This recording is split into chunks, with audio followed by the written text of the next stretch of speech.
This conference that, will Frank? now be recorded. Did you say Mark's joining, Looks like Frank? Mark is trying to come on.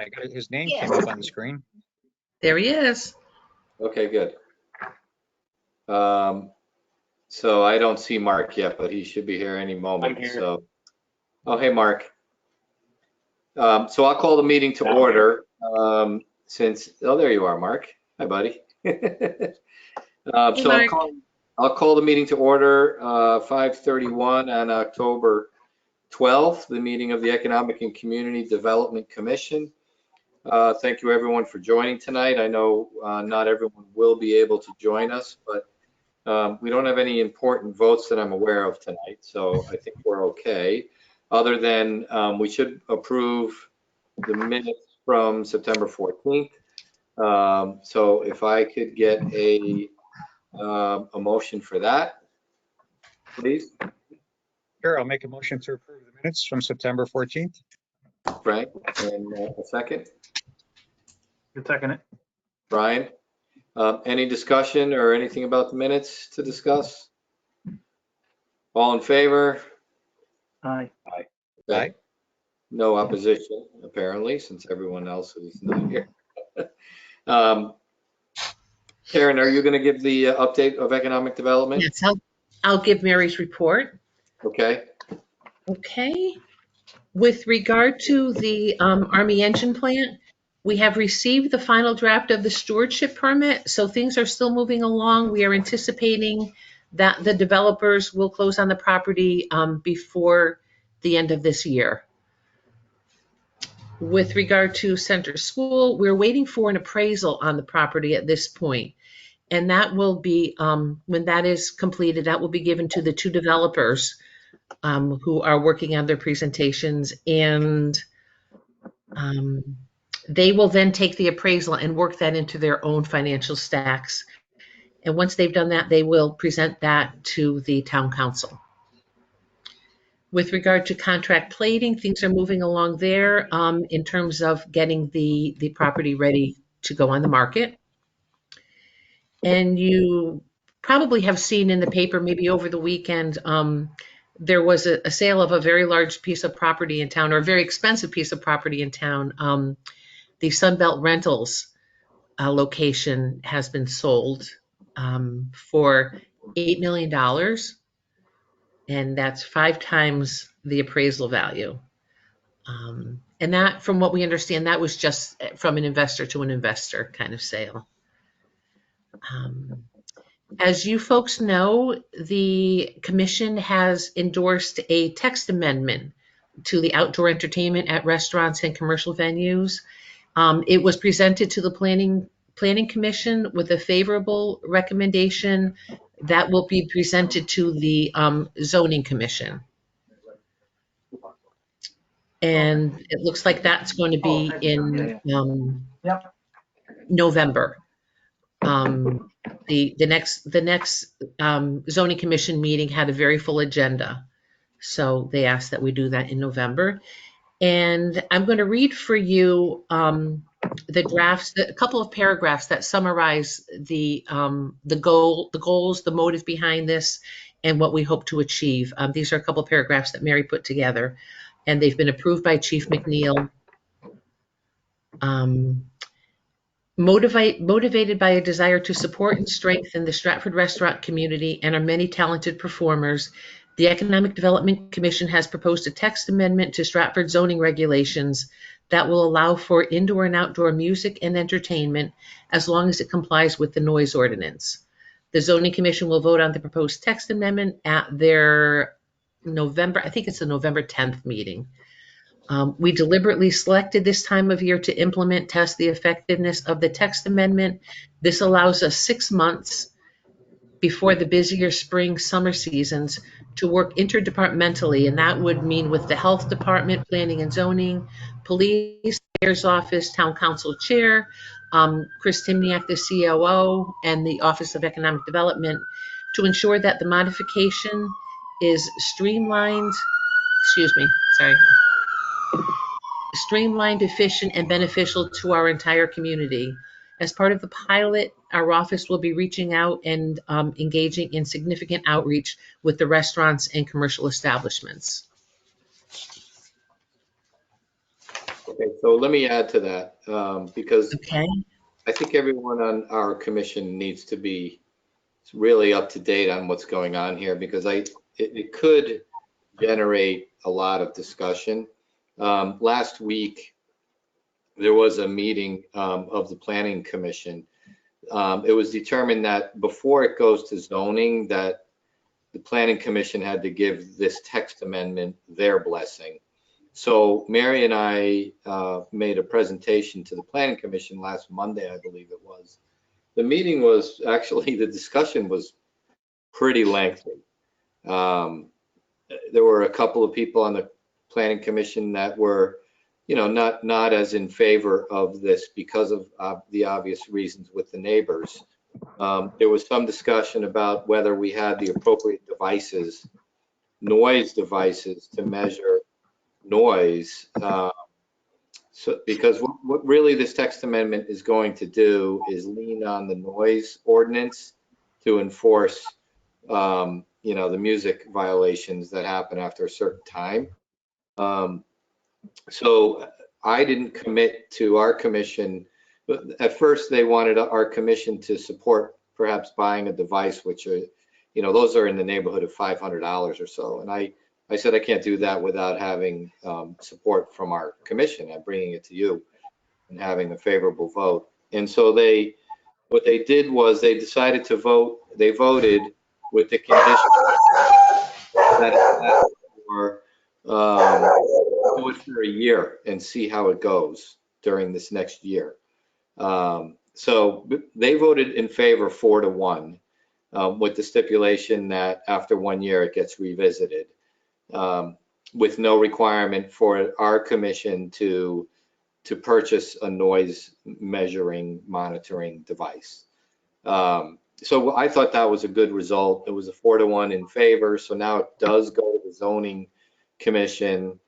They have a very full agenda on October 27th. So they asked us if we would ask them to defer to November 10th so that they could give this issue their full attention.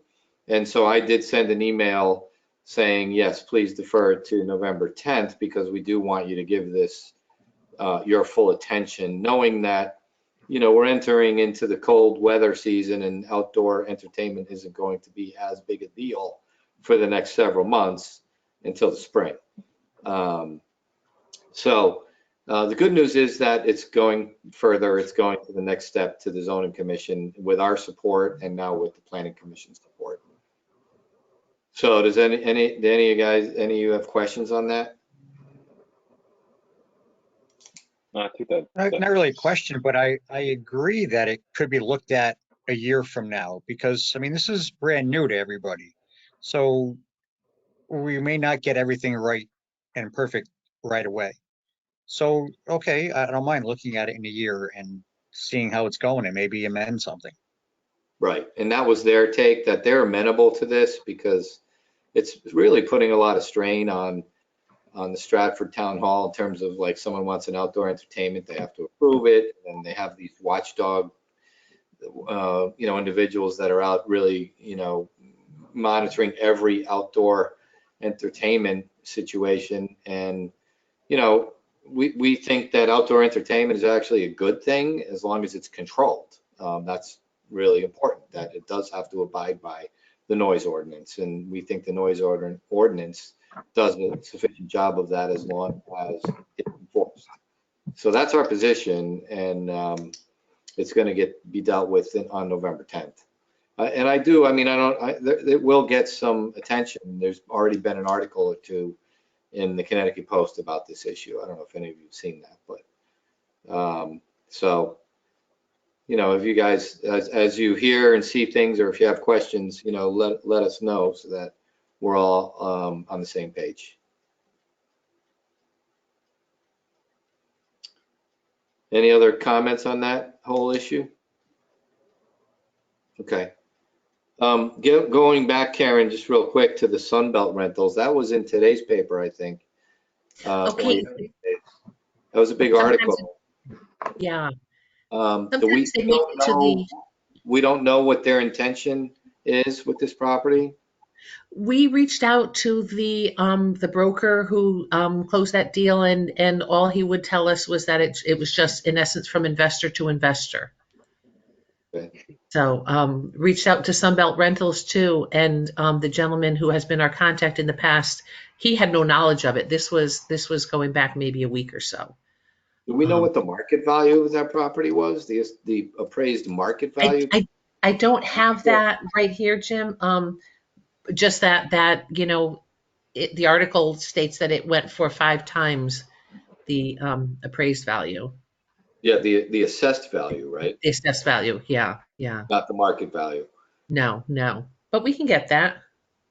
I'd be Yeah, but curious the to know the what reason the, probably would be is because of the return. Sunbelt is going to stay there with a long-term lease, and the return on that lease probably you can value the property a couple different ways on the income that it produces. If you've got a large REIT that's buying up a bunch of Sunbelt rental properties, which is probably what happened, they're going to pay up for it. right. So the article made it like that, because the assessed value was 1.3 million or something, that they're paying Mhm. 5 times that, but that's different than a market value. Correct. Yeah, yeah.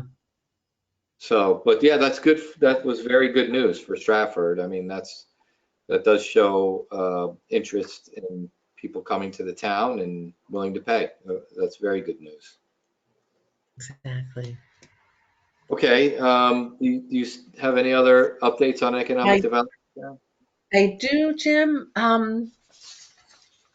With regard to our ribbon cuttings, another article you folks may have seen, the Baldwin Center reopened. They called it the Extreme Makeover Baldwin Center Edition.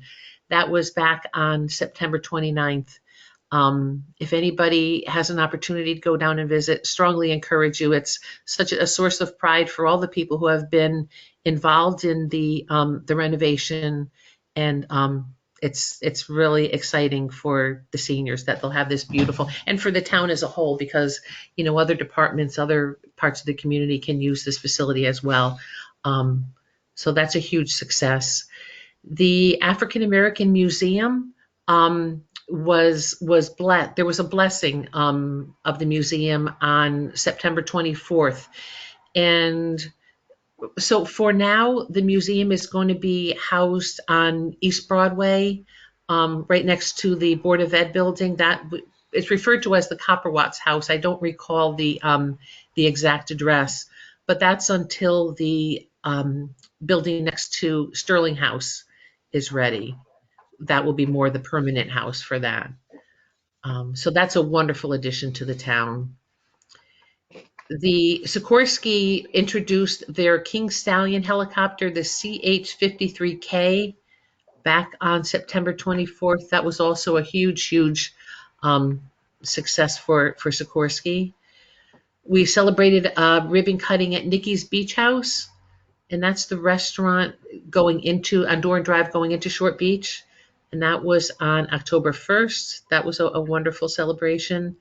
Um, the VNA has a new addition to their organization. It's called the Care Connection, and it's in essence, it's not necessarily medical care; it's more companionship. And we celebrated the addition of that to the VNA business on October 6th. We have 4 ribbon cuttings coming up. They're ribbon cuttings galore, which is a wonderful thing. There's a new business that is already in place. It's called the Broadway on Barnum, and it's right next to Salerno's, where the Brick Box had been. And the goal among teaching dance, theater, one of the goals is to prepare young people for Broadway auditions. The woman who opened the business has over 30 years experience, and we'll be really excited to see, what stars are among us. Um, Michael Julian Realty had moved, and we've been trying to schedule a ribbon cutting for them for months. COVID has been a real challenge, but we do have a date of October 18th. We have a new real estate office in town. Century 21 has opened an office up in Ryder's Landing. We have a ribbon cutting coming up there on the 28th. And then Rotary Ski. Rotary is now off of Lordship Boulevard. They are their office or their location on Ferry Boulevard is going to be used for the Raymark cleanup. I guess it's Deep that's going to be in there for some years. So we're looking at a date in October for their ribbon cutting. So we're so happy that they really wanted to stay in town, chose to stay in town, and I'm sure we'll all continue to support them. With regard to Celebrate events, I don't know if anybody had an opportunity to go over to the Latin Music Festival. That was on Paradise Green in September, and that was a huge success. Lots of dancing, music, lots of food. It was a beautiful day. A lot of the community came out to celebrate. We're looking forward to the Pumpkin Festival, the Great Pumpkin Festival that takes place at Booth this Saturday. We hope that you and your families will be able to join us.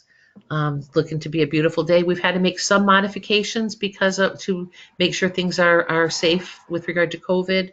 But I think what isn't going to happen is going to be substituted by some wonderful additions. So we look forward to that. The Perry House Foundation is going to be hosting an event on Friday, October 22nd. It's called Perry Hollow. It's the Perry House's version of Halloween, and tickets are on sale through the Perry House website if you're interested in going. We've been talking for a while about the Discover Strange Stratford tours that Marianne Vlahek is coordinating. And the tickets are now available. They're for sale on the Perry House website and also on the town website. They're $16 each, and there are going to be two tours each day, one on Saturday, October 24th, and two on the 24th, and two on Halloween Day.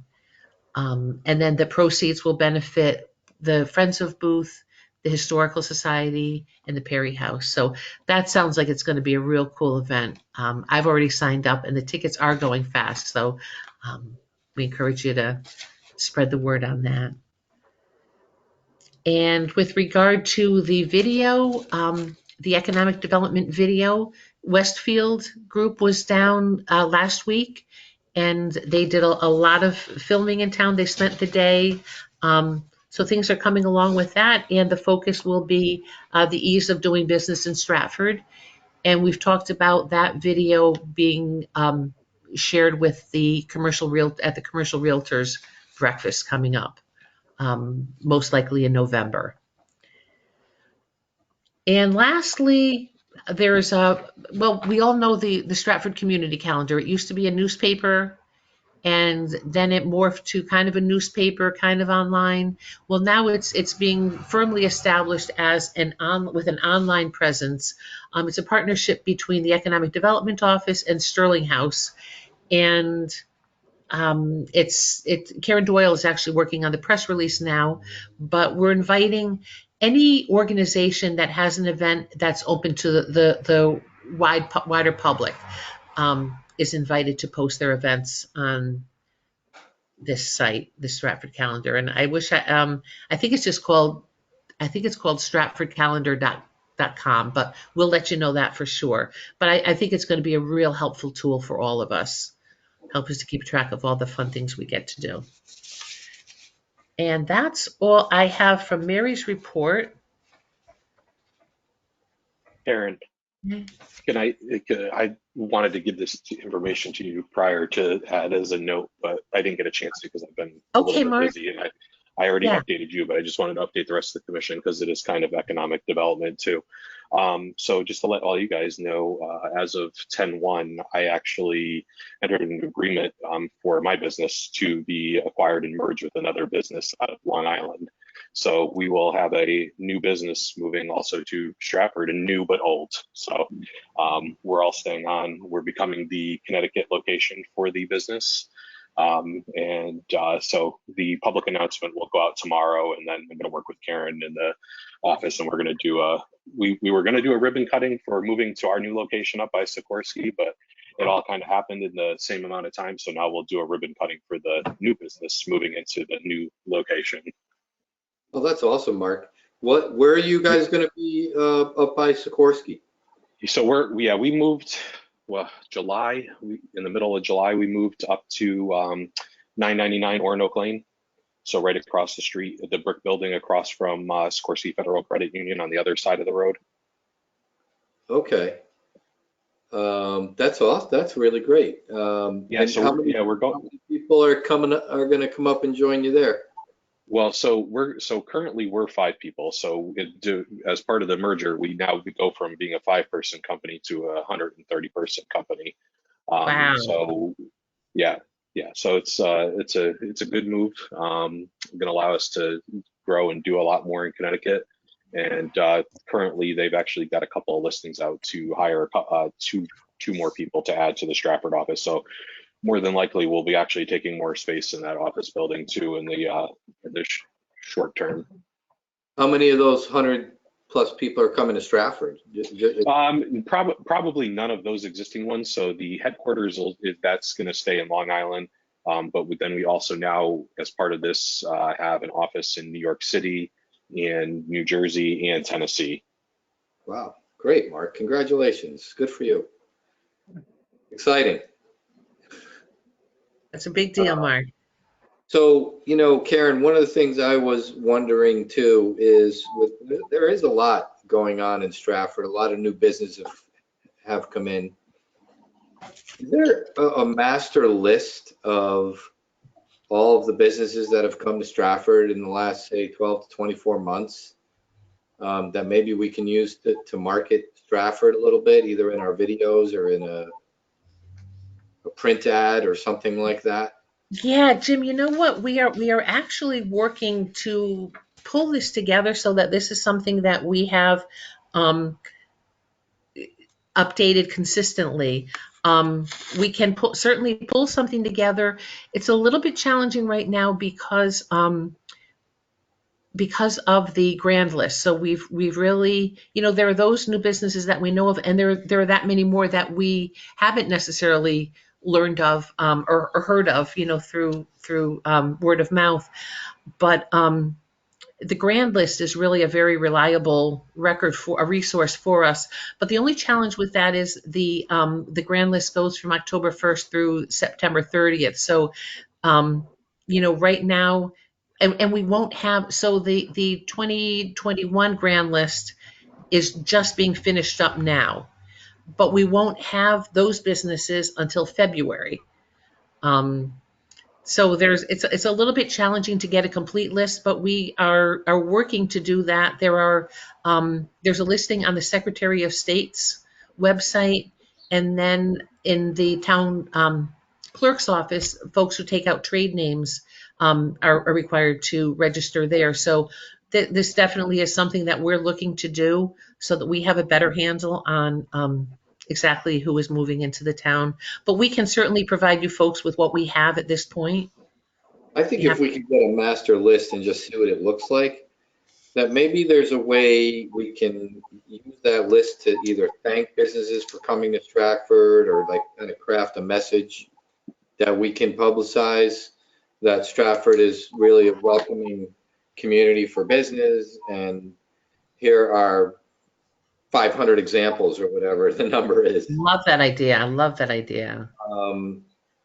Then I just think it might be something where we can use some of our budget money productively to get the message out.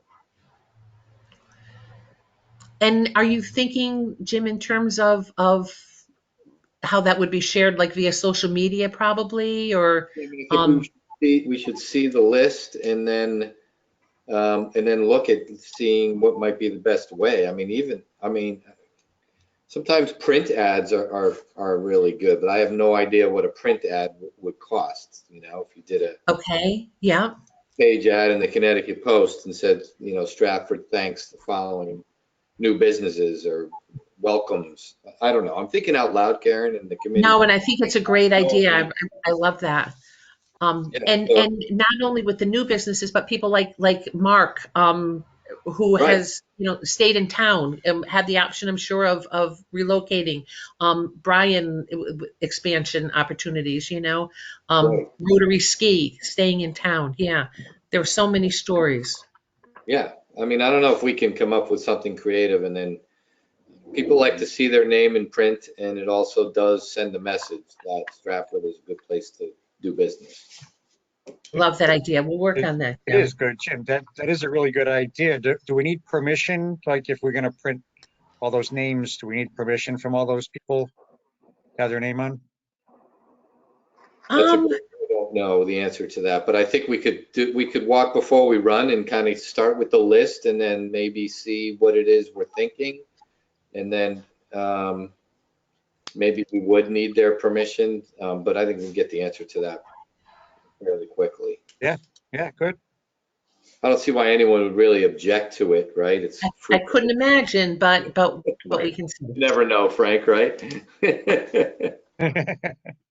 So Karen, do you think by next meeting, do you think if we just started by getting a list of either businesses that are new or have expanded and moved, or like Mark's business, that kind of a thing? Happy Brian? to, yeah. We'll see what we can put together. You guys think that's a good idea? I think we just lost Mark. I think it's a great idea. Okay. Yeah. Mark, we lost your video, but I can hear you speaking, I think. Oh, there you are. Yeah, I would turn the light on. It's getting dark. You went dark. I'm usually working in the dark. It's us IT people. Okay, so we'll make that a topic for the next meeting, which I'm sure we'll be talking about that and the text amendment for the restaurants. Right. Karen, as far as a budget review, we kind of did that last month. There's nothing new in the budget right now, right? But, Correct. because we have money in there for the video, and then this would be a new initiative if this idea gets any traction. And we can work that out over the next month or two. Because we have there's going to be the Realtors Breakfast, I believe. Is that going to be in the spring? I think we talked about the commercial realtors breakfast being in November and then the residential being in April. Okay, November of this year? Yes, Is that scheduled? that we have to get that going. Okay, let's see. Yeah, I mean, because it is October already. Yeah. All right, so can we follow up on that and let me know what's going on with that, Karen? Sure will. Okay. And I know that we had talked to Randy being our kind of like our lead, our consultant on that in terms of what we want to present, helping us to determine what's going to engage them. Okay. Is there any other new business or old business at this point? We're good with continuing these meetings virtually as a commission for now? Everybody okay with that? Yeah, it's working. Okay. All right. So the next, Karen, when's the next meeting scheduled for? Oh, Jim, that would be the second Tuesday of November. So anybody have a calendar November on 9? Yeah, November 9. November November 9th. 9th. Okay. All right, so that actually is going to be a day before zoning commission meets on the text amendment. So I suppose we just keep the meeting on the 9th, and then if we need to do something after the zoning commission meeting, we can meet again if necessary. Everyone okay with that? Yes. Any idea what time that zoning meeting is? I don't, Karen, do you know? Sorry, I don't go to those. We can let you know, Frank. Yeah, because I mean, it's, our meeting's at 5:30. It's kind of early, and then we could look over at that one if need be. Are the zoning meetings public? They are, right? Anybody Yes. can dial in? The zoning Frank, I think the meeting that Jim is talking about is the next day. It's on the 10th. Yeah, our I've So- meeting- got the calendar up in Our front meeting's there. on the Looks like- 9th. That would be on the 10th. Oh, okay, okay. Schedule of meetings for October for the month and zoning. They should have Planning, one on the 27th. planning's 19th, so it's the third Tuesday. Zoning is 1, 2, 3, fourth Wednesday. So I don't know when it is for, I just have it here. Yeah, there's a meeting on the 27th, but they were also going to have a meeting on November 10th to deal with this issue specifically, I believe. That's the email. Oh, okay, so it's a special meeting then, probably. I'm not sure if it's a special. I thought it was a regularly scheduled Yeah, meeting. I thought so too, but maybe. Yeah. Okay. Let's see. All right. We'll No we'll find that out and let you know. Okay. Thank you. Good, Okay. good, thanks. All right. If no further business, I'll take a motion to adjourn the meeting. A motion to adjourn. Mark, second. Second. I'll second it. Brian was first. Sorry, Frank. All in favor? We're good to go. Aye. Everyone have a good night. Aye. Thanks a lot. You too. Thank you. All right. Thanks, Take care. everybody.